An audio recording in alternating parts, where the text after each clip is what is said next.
ఆంధ్రప్రదేశ్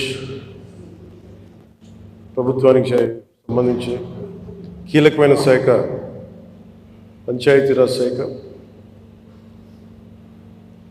ఆంధ్రప్రదేశ్ వెన్నుముకి శాఖ,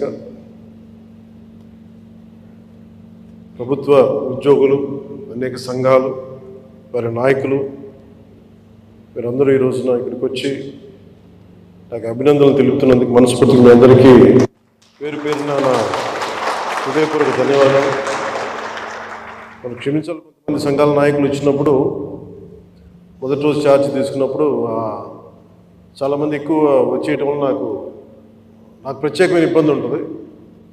సో దాంట్లో మీ సంఘాల నాయకులందరినీ కలుసుకోలేకపోయాను, దానికి క్షమించాలి. అందుకని వెంటనే నా దృష్టికి రాగానే వెంటనే మీకు ఫోన్ చేసి మీతోనే మాట్లాడినట్టున్నాను. అంటే నా ఉద్దేశం ఏంటంటే నిర్లక్ష్యం చేసే వ్యక్తిని కాదని చెప్పడానికి, చిన్న చూపు చూసే వ్యక్తిని కాదు. మీ సమస్య నా సమస్య, అది చాలాసార్లు సభలో చెప్పాను. కానీ ఇప్పుడు ప్రత్యేకించి ఛార్జ్ తీసుకున్న తర్వాత మీకు మళ్ళీ మీ అందరికీ తెలియజేసుకుంటా ఉన్నాను. మిమ్మల్ని అర్థం చేసుకునే వ్యక్తిని, మీ సమస్యల్ని పరిష్కరించడం, ఎంత త్వరగా పరిష్కరించడం అనేది నా ఒక్కడి చేతిలో లేదు. కానీ మీ సమస్యల్ని వినగలిగే శక్తి ఉన్నవాడు. ముందు సమస్యని వింటే ఒక పరిష్కారం దొరుకుతుంది. వినటానికి అలసట అందరికీ. సో నేను మీకు ప్రత్యేకించి తెలియజేసుకునేది, నేను వినే వ్యక్తిని. ఇందాక మీ సహచరులు ఎవరు వచ్చి ఇక్కడికి ఇచ్చారు, సహచరాలు, అది ఖచ్చితంగా యుద్ధ ప్రాతిపాదికన మీరు ఆ సమస్యను పరిష్కరిస్తాను మీరు వచ్చి ఇచ్చారు. ఇలాంటివి చేయడానికంటే నాకు మీరు ఇందాక ముందు సంఘాల పెద్దలు కూడా మాట్లాడుతూ చాలామంది గతంలో కూడా మీరు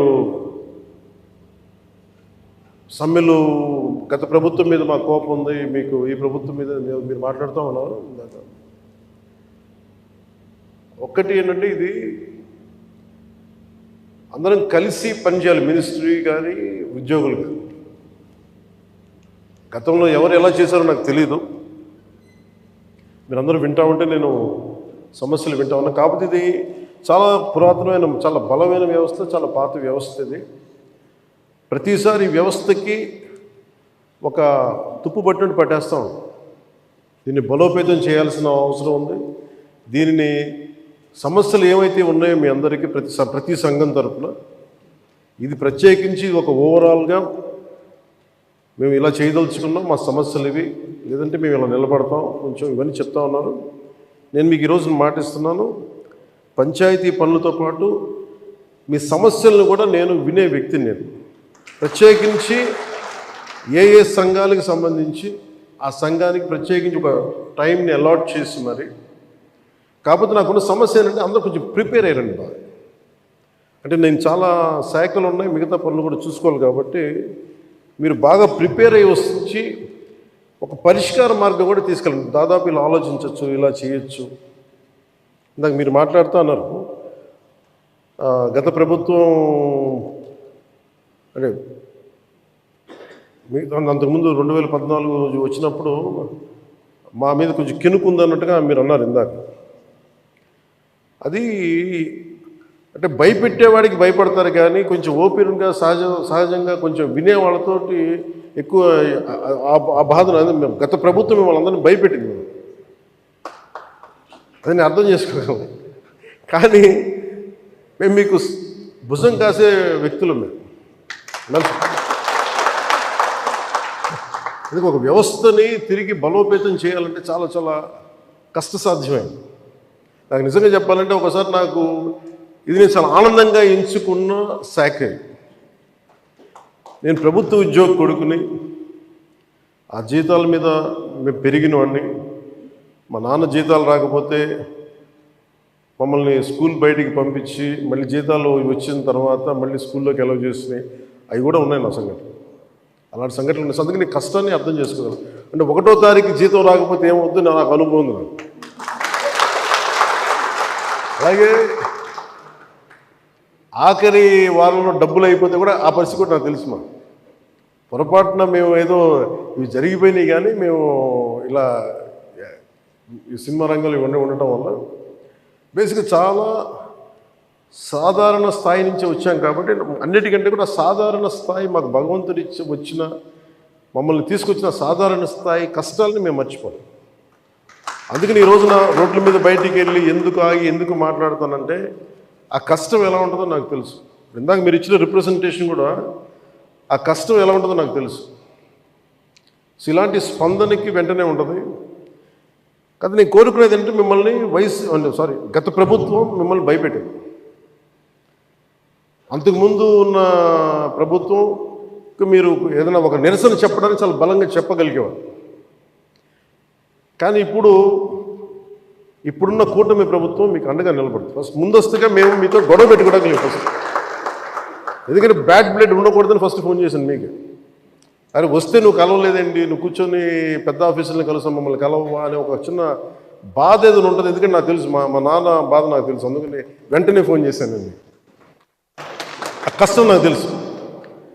ఇంకా నేను మీకు ఒకసారి ఏమైపోతుంది, అందరూ ఒకేసారి వచ్చేస్తే నేను మాట్లాడలేని పరిస్థితులు తప్ప మీరు 1-on-1 కూర్చొని గ్రూప్గా కూర్చుంటే మటుకు నేను చాలా మీకు ఫస్ట్ వినే వ్యక్తిని. నేను విన్న తర్వాత పరిష్కార మార్గం వెతుకుతాం.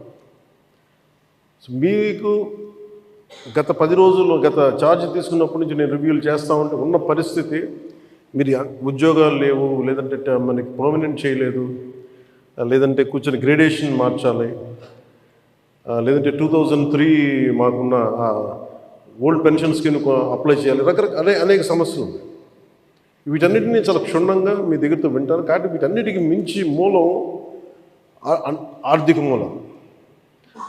రాష్ట్ర విభజన జరిగినప్పటి నుంచి ఈరోజు దాకా ఆంధ్రప్రదేశ్ ఇంకా ఉణుకుతూనే ఉంది, ఆర్థికంగా నిలదొక్కుకోలేదు. మేము కూడా ఓటు చీలకూడదు, అందరూ కలిసి రావాలి. ఎందుకన్నామంటే అసలు ఆంధ్రప్రదేశ్కి ఒక బలమైన రాజకీయ వ్యవస్థ ఉంటేనే కింద ఉన్న మనకి పనిచేస్తున్న ఉద్యోగులందరికీ కూడా ఒక భద్రత ఉంది. ఇందాక మాట్లాడుతూ ఉంటే కూడా ఐఏఎస్ అధికారులతో వాళ్ళకి కూడా డిఏలు ఇవ్వలేని పరిస్థితి ప్రభుత్వం. ఒక 90,000 రూపాయలు వాళ్ళకి రావాల్సింది 4% ఇంక్రీజ్ వచ్చింది. మాకు అన్ని బకాయిలు తీసుకుంటే 90,000 ఇవ్వాలి, వదిలేశారు. ఇంకా రావని చెప్పి వదిలేశాను. ఐఏఎస్ అధికారులు చెప్తా ఉన్నాను. అంటే ప్రైవేట్గా వీళ్ళందరూ ప్రాఫిట్ పొందుతూ ఉన్నారు. డబ్బు ఉంది, కానీ డబ్బుని వ్యక్తులు సొంతం చేసుకున్నారు. రాజకీయాల్లో కూర్చొని గత ప్రభుత్వం స్థాయి దాన్ని పెంచేసింది. అది మేము కరెక్ట్ చెయ్యాలి. అందుకని మేము చాలా నిబద్ధతతోటి నిక్కచ్చిగా ఉండే వ్యక్తులు మేము కట్టుబడి ఉన్నాం. సో మీకు మేము మాట ఇచ్చేది కూడా ముందస్తుగా అసలు ఫస్ట్ ఆర్థిక పరంగా అసలు ఎలా ఉంది రాష్ట్రం, శ్వేతపత్రాలు రిలీజ్ అయిపోతుంది. ఆర్థిక పరంగా ఎంత ఏ పరిస్థితిలో ఉంది, ప్రతి డిపార్ట్మెంట్లో ఎంత డబ్బు ఉంది, ఏ డబ్బులు ఉన్నాయి, అసలు ఏమైపోయిన. ఉదాహరణకి పొద్దున్న ఏదో రివ్యూ చేస్తూ ఉంటే నారాయణ గారితో మాట్లాడుతూ ఉంటే ఏ పరిస్థితుల్లో ఉన్నాయి చెప్తాను. ముఖ్యంగా మన పిఆర్కి, మన పంచాయతీరాజ్ సంబంధించి 15th ఫైనాన్స్ కమిషన్ అసలు డబ్బు లేదు, మ్యాచింగ్ గ్రాంట్ ఇవ్వలేదు. దాదాపు కొన్ని వేల కోట్లు రావాల్సింది రాలేదు. ఇప్పటికి ఈరోజు కూడా కూర్చోపెట్టి దాదాపు 1800 కోట్లు అనుకుంటున్నా, 1580 కోట్లు, క్లోజ్ టు 1600 crores రావాలి. సో 15th ఫైనాన్స్ కమిషన్ డబ్బులు వదిలేసుకున్నాం. జల్ జీవన్ మిషన్ లాంటిది బోల్డెన్ నిధులు ఉన్నాయి. సో ఏ పథకం, కేంద్ర పథకాలకి ఇవన్నీ చూస్తుంటే కేవలం మ్యాచింగ్ గ్రాంట్ ఇవ్వలేకపోవడం. నేను అధికారులు పొద్దు నుంచి గత రోజుల నుంచి నేను అడుగుతా ఉంటే ఒకటే అడుగుతున్నాను, ఏమైనాయంటే మీ బాధ్యత కదా, మీరు ఎందుకు లేరు ఇట్లా అని అడిగాను. సమస్య ఏమైంది, సరైన నాయకత్వాన్ని ప్రజలు ఎన్నుకోలేనప్పుడు ఇష్టారాజ్యంగా ప్రవర్తించారు. దానికి పర్యాసావనమే మనం అనుభవిస్తుంది ఈరోజు. నేను మీకు ఒక రెవల్యూషనరీ విప్లవాత్మకమైన మార్పులు తీసుకురావాలి ఆంధ్రప్రదేశ్ విధి విధానాల్లో కానీ ప్రభుత్వ విధానాల్లో కానీ. దానికి నేను నా వంతు కృషి నేను బలంగా చేసి పెడతాను. మీకు ఏదో ఒక రోజు వారానికి మీ సమస్యల మీద ప్రత్యేకించి దృష్టి సారిస్తాం.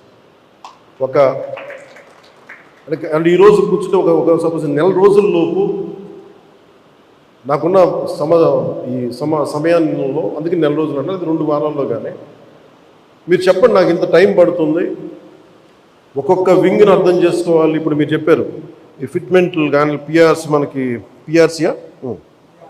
పిఆర్సీ కానీ అలాగే కమిషనర్స్ని ఇప్పుడు దాకా అపాయింట్ చేయలేదు. ప్రతిదీ కూడా మీరు క్షుణ్ణంగా చెప్తే నేను కన్సర్న్ అధికారులతో మాట్లాడి నేను ఏం చేయగలంటే నేను టాస్క్ మాస్టర్ ముందు సమస్యకు పరిష్కారం వెతుకుతానని చెప్పేవాడు. నేను పారిపోయే వ్యక్తిని. నాకు రాజకీయాలు నాకు అవసరం లేదు. నేను ఎందుకు వచ్చానంటే ఇది నా నేల అనుకొని వచ్చాను. ఇది ఎవరో మీ తరపున నిలబడి మాట్లాడటానికి ఇన్ని కోట్ల మందికి నిలబడాలి, నా వంతు కృషి చేయడానికి వచ్చాను. దాంట్లో భాగం మీ భవిష్యత్తుకి, మీ భద్రతకు కూడా నేను మనస్ఫూర్తిగా మాటిస్తున్నాను, ఇది నిలబడి. సో నేను కోరుకునేదల్లా మీకు ఈరోజు నేను అద్భుతాలు చేసేస్తాను, అన్ని సమస్యల్ని పరిష్కరించేస్తాను నేను చెప్పను. ముందు నేను అవగాహన చేసుకోను. శాఖాపరమైన అవగాహన చాలా చాలా అవసరం. అలాగే దీంట్లో ఎంతమంది ఉద్యోగులు ఉన్నారు, ఏ స్థాయి ఉద్యోగులు ఉన్నారు, ఏమేమి చేయాలి, వీళ్ళందరికీ ఏ సమస్యలు ఉన్నాయి, ఇది ఒకటి. మీరు 2 రకాలు స్టడీ చేయాలి. ఇవన్నీ చేసిన తర్వాత ఒకటి పంచాయతీలని దానికి పునర్వైభవం తీసుకురావడం, గత వైభవం తీసుకురావడం పంచాయతీలకి. అలాగే పంచాయతీరాజ్ వ్యవస్థ నా కోరిక ఒకటే, ఈ 5 ఏళ్ల కాలంలో ఆంధ్రప్రదేశ్లో అంత బలమైన పంచాయతీ వ్యవస్థ మనకి భారతదేశంలోనే లేదని అలాంటి సర్టిఫికేట్ తెప్పించుకోవాలని నా కోరిక. అందుకని బలమైన ఆలోచన విధానంతో ఉన్నాను. కాకపోతే మీ అందరి సహకారం కూడా కావాలి. కానీ నేను ఒక్కడిని చేసేది కాదు. మీ అందరి సహాయ సహకారాలు, మీ సలహాలు, సూచనలు లేకపోతే నేను కూడా ఏం చేయలేదు. కానీ నేను మీకు అందుబాటులో ఉంటాను. మీకు ప్రత్యేకించి ముఖ్యంగా మీరు కోరుకుంటుంది అన్నిటికంటే దారుణ బాధ అనిపించింది, నెలకి జీతాలు ఇవ్వడం పక్కన పెట్టి జీతాలు పెంచాలని అడగాలి, కానీ నెలకి జీతాలు వస్తే చాలు అనుకునే 1వ తారీఖు జీతాలు వస్తే చాలు అనే స్థాయికి పెరిగిపోయింది. సో అభివృద్ధి అనేది లేదు, నిధులు లేవు. వీటన్నిటి మధ్యలో now governance is a great challenge for all of us. కానీ మాకేం నమ్మకం ఉందంటే పెట్టుబడులు తీసుకురాగలం, అభివృద్ధి పదంలో ముందుకు తీసుకెళ్ళగలం, ఒక ధైర్యం చాలా బలంగా ఉంది. సో మేము బలంగా మీకు చేసి నీకు నెక్స్ట్ మీటింగ్ నేను మీకు తెలియజేస్తాను. సంఘాల పెద్దలందరికీ, నాయకులందరికీ. హరిప్రసాద్ గారికి నా పొలిటికల్ సెక్రటరీ, అలాగే మన పంచాయతీరాజ్లో కూడా కొంత ఆయన సహాయం తీసుకుంటాను. వరప్రసాద్ గారు వీళ్ళందరూ ఉన్నారు. కానీ ప్రత్యేకించి ఇంకొంచెం మీకు ఎక్కువ నమ్మకం కలిగించడానికి నేను అందుబాటులో ఉంటానని చెప్పడానికి, మీరు సమస్యని ఇన్ని సంఘాలు ఉన్నాయి, వీళ్ళకి ఈ సమస్య ఉంది, ఇది మాకు క్షుణ్ణంగా ఈయనేమంటారంటే మిమ్మల్ని ఈ రిపోర్ట్ చేసి పట్టుకురండి నేను మాట్లాడతాను. సో అది కుదిరితే మనం అక్కడ క్యాంప్ ఆఫీస్లోనే కూర్చుందాం. లేదంటే ఒకసారి ఏదైనా కూర్చోబెట్టి మీకు మీరున్న చోటకి అన్నీ బాగుంటాయి, నేను కూడా రావడం నాకు సిద్ధం. నాకు అలాంటి ఇబ్బందులు కూడా ఏమి. సో ఇవన్నీ దృష్టిలో పెట్టుకుని నాకు ఇప్పుడే ఛార్జ్ తీసుకున్నాను కాబట్టి కొద్దిగా నాకు కొన్ని రోజులు సమయం ఇవ్వండి. నాకు సమయం ఇచ్చిన తర్వాత మీతో కూర్చొని మన సాధక బాధకాలన్నీ మాట్లాడుకుని, ముందు మీరు ఆనందంగా ఉంటే తప్ప ప్రజలకు మిమ్మల్ని ఆనందంగా ఉంచలేదు. నాకు మీరు ఆనందంగా ఉండాలని మనసావాచి ఆకాంక్షించాను. అలాగే మీ సమస్యనమ్మా నేను వెంటనే అది మాట్లాడేస్తాను. నేను లాస్ట్ టైం కూడా చేయించాను. 2014లో కూడా ఇలాంటి ఇష్యూ ఏదో ఉంటే నేను అది ప్రత్యేకించి చేయించాను. It will be done. అది మేమే కూర్చోబెట్టి చేస్తాను. అది మటు కొంచెం మాట్లాడుతున్నాను. సో మీ అందరికీ ప్రత్యేక ధన్యవాదాలు తెలుపుకుంటే, అంటే నేను ఎంత అవగాహన చేసుకున్నాను అనడానికి మీరు చెప్పిన ప్రతి పాయింట్ యాజ్ ఆన్ నౌ నేను నోట్ చేసుకున్నాను. దీని మీద నేను గత ప్రభుత్వం వాళ్ళందరినీ భయపెట్టింది, అది నేను అర్థం చేసుకోగలను. కానీ మేము మీకు భుజం కాసే వ్యక్తులు మేము. ఇది ఒక వ్యవస్థని తిరిగి బలోపేతం చేయాలంటే చాలా చాలా కష్టసాధ్యమైంది. నాకు నిజంగా చెప్పాలంటే ఒకసారి నాకు ఇది నేను చాలా ఆనందంగా ఎంచుకున్న శాఖ. నేను ప్రభుత్వ ఉద్యోగ కొడుకుని, ఆ జీతాల మీద మేము పెరిగిన వాడిని. మా నాన్న జీతాలు రాకపోతే మమ్మల్ని స్కూల్ బయటికి పంపించి మళ్ళీ జీతాలు వచ్చిన తర్వాత మళ్ళీ స్కూల్లోకి అలౌ చేసినాయి, అవి కూడా ఉన్నాయి నా సంఘటనలు. అలాంటి సంఘటనలు ఉన్నాయి. అందుకని నీ కష్టాన్ని అర్థం చేసుకోగలను. అంటే 1వ తారీఖు జీతం రాకపోతే ఏమవుద్దు నాకు అనుభవం ఉంది నాకు. అలాగే ఆఖరి వారంలో డబ్బులు అయిపోతే కూడా ఆ పరిస్థితి కూడా నాకు తెలుసు. మా పొరపాటున మేము ఏదో ఇవి జరిగిపోయినాయి, కానీ మేము ఇలా ఈ సినిమా రంగంలో ఇవన్నీ ఉండటం వల్ల బేసిక్గా చాలా సాధారణ స్థాయి నుంచి వచ్చాం కాబట్టి అన్నిటికంటే కూడా సాధారణ స్థాయి మాకు భగవంతుడి వచ్చిన మమ్మల్ని తీసుకొచ్చిన సాధారణ స్థాయి కష్టాలని మేము మర్చిపోం. అందుకని ఈ రోజున రోడ్ల మీద బయటికి వెళ్ళి ఎందుకు ఆగి ఎందుకు మాట్లాడుతానంటే ఆ కష్టం ఎలా ఉంటుందో నాకు తెలుసు. ఇందాక మీరు ఇచ్చిన రిప్రజెంటేషన్ కూడా ఆ కష్టం ఎలా ఉంటుందో నాకు తెలుసు. సో ఇలాంటి స్పందనకి వెంటనే ఉంటుంది. కదా నేను కోరుకునేది అంటే మిమ్మల్ని గత ప్రభుత్వం మిమ్మల్ని భయపెట్టింది. అంతకుముందు ఉన్న ప్రభుత్వం మీరు ఏదైనా ఒక నిరసన చెప్పడానికి చాలా బలంగా చెప్పగలిగేవారు. కానీ ఇప్పుడున్న కూటమి ప్రభుత్వం మీకు అండగా నిలబడుతుంది. ఫస్ట్ ముందస్తుగా మేము మీతో గొడవ పెట్టుకోవడానికి ఫస్ట్, ఎందుకంటే బ్యాడ్ బ్లడ్ ఉండకూడదని ఫస్ట్ ఫోన్ చేశాను మీకు. అరే వస్తే నువ్వు కలవలేదండి, నువ్వు కూర్చొని పెద్ద ఆఫీసులను కలుస్తాం, మమ్మల్ని కలవవా అనే ఒక చిన్న బాధ ఏదైనా ఉంటుంది. ఎందుకంటే నాకు తెలుసు, మా నాన్న బాధ నాకు తెలుసు. అందుకని వెంటనే ఫోన్ చేశానండి. ఆ కష్టం నాకు తెలుసు. అంటే వీటి మీద కూర్చొని నెక్స్ట్ టైం మీటింగ్ నాకు కొంచెం ప్రిపరేటరీ వర్క్ కావాలి, అందువల్ల కూర్చొని మీతో మాట్లాడతాను తెలియజేసుకుని మీ అందరికీ ప్రత్యేకమైన ధన్యవాదాలు తెలుపు సెలవు తీసుకున్నాం. జై హింద్.